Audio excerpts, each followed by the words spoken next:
Genesis 19 tells the story of the destruction of Sodom and Gomorrah, a tale set beneath a starry night where ancient cities face their fate. Two angels arrived at the city of Sodom where they were welcomed by Lot, Abraham's nephew. Sensing danger in the streets, Lot insisted they stay at his home. That night, the wickedness of the city was revealed. Men of Sodom surrounded Lot's house, demanding to harm the visitors. Lot pleaded with them to stop, but they grew violent. Then, the angels revealed their true nature, striking the mob blind and warning Lot that the city would soon be destroyed by God's judgment. At dawn, the angels urged Lot to flee with his family.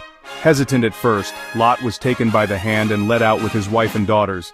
They were told, "Don't look back." As they escaped, fire and brimstone rained down from heaven. Sodom and Gomorrah were utterly destroyed. But Lot's wife looked back and turned into a pillar of salt. Lot and his daughters fled to the mountains where fear and isolation led to a tragic and disturbing ending.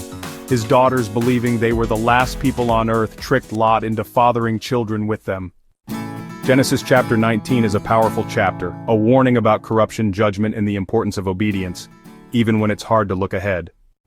Like, share, and subscribe for more Bible stories brought to life.